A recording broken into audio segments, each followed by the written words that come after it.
and welcome to Brace's Shooting Ground.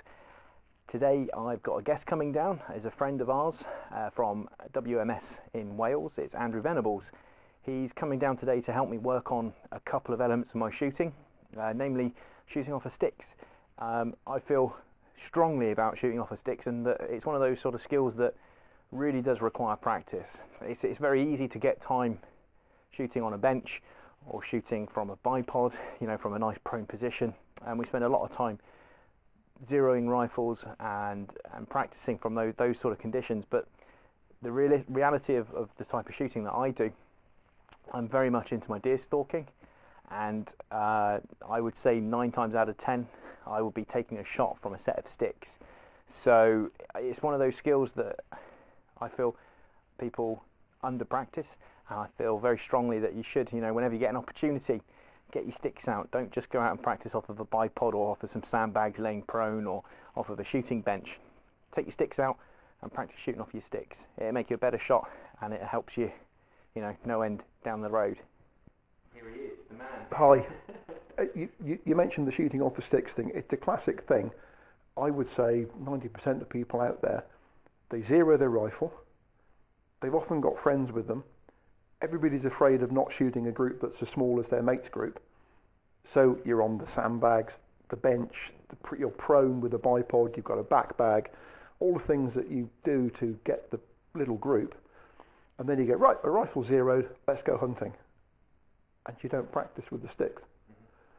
So to break the cycle, another interesting thing is actually your zero when you're shooting without a bipod off sticks may actually be fundamentally slightly different to your zero when you're shooting off a sandbag or a bench with bipods, that kind of thing. So how can you get around solving the problem? I think a very good way of doing it, after you've proven that your round shoots a 1/2-inch group at whatever it is and you feel you can do it, bearing in mind you only need to shoot a 2-inch group at 100 to kill every deer in the UK. Get away from the little dots, get white paper party plates. If you're after roe, you're after fallow deer, the little side plates, they're about 5 or 6 inches in diameter, perfect. Pin those to a pallet of your board in the safe area you practice in, where you know the bullets are going to stop. Pin up some paper plates, walk 50 metres or so away from them with the sticks, and start dry firing with your hunting rifle. You want an upright position, you don't want to be leaning forwards. You want a position that you would actually take an unsupported shot in and then add sticks to it. Then put 3 rounds in. Go live on one of the plates, and if you fire 3 rounds that are in a group roughly the size of a beer mat, reasonably well centered on the plate, you've just got 3 dinners if you were deer stalking. Now walk back to 75. Turn around, dry fire a bit more, then fire another 3 shots. Go back to 100. Now, when your shots start exceeding the flat bit in the middle of the plate, which is about 4 or 5 inches in diameter, your groups are starting to become non-operational for deer stalking, and it's telling you 2 things. 1, today, that's your operational limit, and 2, if you want to be better, you need to practice more. Okay? I find, and I'm quite happy to demonstrate it, that with this type of sticks I use, and I tend to use what's known now as the Viperflex quad sticks, but any sort of quad stick will do. With the quad sticks, you're actually getting to 200 metres. I can stand there with the quad sticks deployed, doesn't have to be that model, there's other models around, with my core stable position, and in field conditions, I can put 3 shots in rapid succession into the middle bit of a plate. It doesn't matter if they're closer together, because groups don't kill deer. Individual bullets through their vitals are what kill deer. The vitals are kind of this size, you know. That I find is how to practice best off sticks. So there's your homework. Yeah. You're a fan of low magnification? I'm a fan of low magnification scope for sure, especially if you're shooting off sticks, because if you have high magnification, it's going to do your head in. You'll be chasing every little movement. What we need is confidence to do this. On that lovely Swarovski scope, you turn the red dot on, get the zoom down to maybe 4 or 6 power, say 6 as a compromise to you, okay? Short-sighted as you are. And it'll make the whole thing, just put the red dot on, give it one.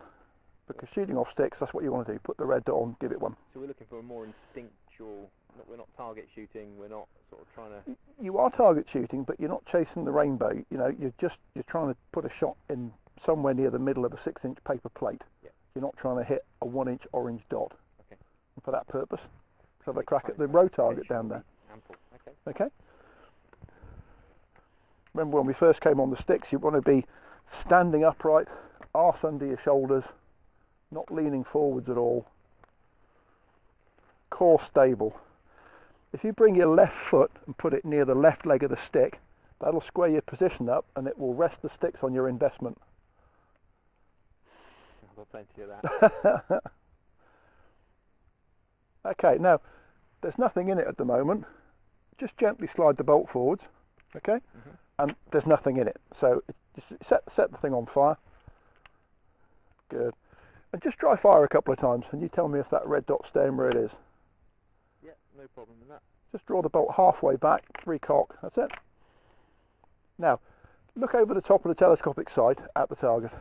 Yeah. You're waiting for the deer to turn sideways, you're getting your head in the right place. Put your head in the right place. You look at that target over the top of the scope and you think, right, is it safe? Is it all around? Is there anything behind it? If you're on for the shot, very gently lower your head in, red dot on the kill zone, breathe out and fire within a couple of seconds of breathing out. Okay? When you fire, keep your finger back on the trigger. That will stop any tendency to stab. Just pull the bolt halfway back again. And just to humour me, this time imagine you're squeezing your thumb and forefinger together and you're keeping them together till you see the bullet hit the target. Good. And just a gentle squeeze. It's a lovely blaster trigger. No pull, just enough pressure to make it go click. Dry fire once more. Now, I don't want that red dot to move when you hear the click. So just gentle pressure, pop. That's what we're talking about. Now, while I hold on to that, put your ear defenders on. Sorry, put your ear defenders on. Thank you very much. Okay, when you're ready, load up. Now, don't get straight onto the target. Look over the top, think mean thoughts, think about fillet, and then very quietly shoot the deer. Keep your finger back, gentle pressure to make it go pop. Now, how perfect was that? Yeah, smack on. Have another crack. That's it. Just put your head in the right place. It doesn't matter if it takes 10 seconds, half a minute, whatever. When you're ready, keep your finger back. Now you just shot a one whole group on the target. And that's on 6 times magnification. There's no, yeah, obviously. The confidence there, just for the sake of argument, let's go down to 2.5.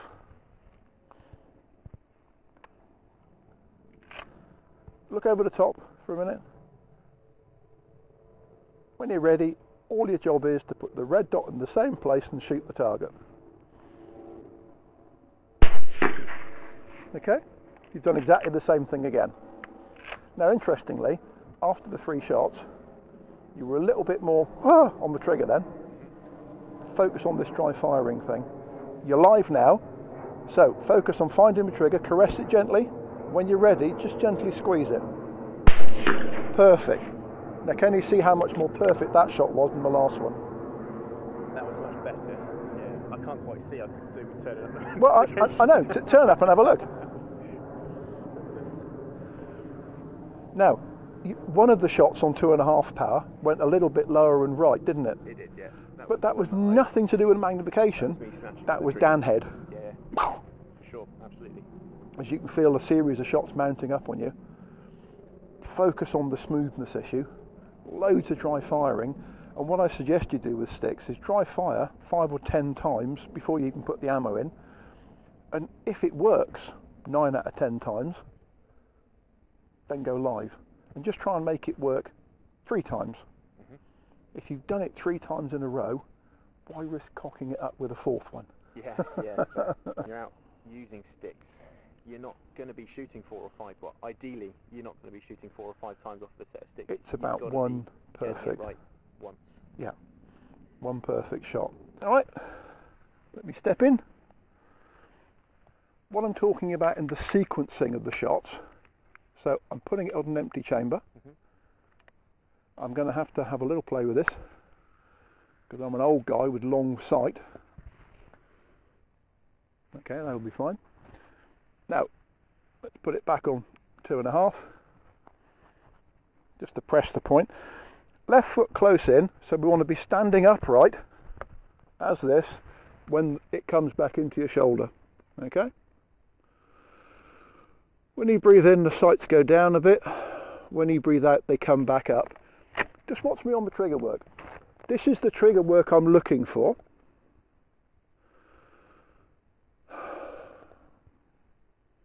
Watch the trigger. Okay, and the trigger work that produced that low shot was this. You held your finger slightly off, watch the rifle, and you just reacted into it. This is called a pistol grip because Blaser spent millions of euros making a perfect grip. It only works if you grip it. A lot of people are in this floppy, hardly hold it, pet the trigger with the tip of your finger job. And a lot of other people are into this, put the joint of your finger on, bend your finger around it, and give it a really good old snatch, like that, when you want to fire. What we're looking for is the middle ground, okay? The hand comes round, these 3 fingers, pressing the rifle back into the shoulder. This finger is central, the pad of the tip of the finger is central on the trigger, and that will actually make a little space there. Can you see that? When it's curled round, it's all tight in. When it's in the perfect position, it makes a little space underneath the 3rd joint. Yep. Got that? Yep. So, back round, I've not loaded the rifle yet. Straight up position, engage with the trigger, sort your head out, make the shot, no movement. The reload with the Blaser, the thumb can stay in there, this hand comes onto the top of the bolt, slow motion back, forwards, the thumb stayed in. Okay? So, look at the deer, decide you're going to get it. Core stable position, breathing, sort your heart out, get your breathing down if you've got time. Onto the rifle, I don't flop my head in like that, chin on top, lower down, firing.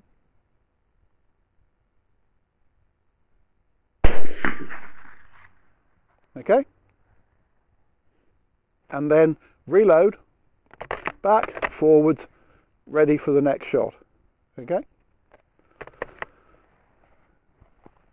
If I put this back up onto Magnification and I put that back in the down position.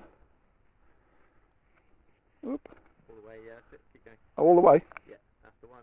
Okay, down. Have a look through there. Bolts open, rifle's unloaded.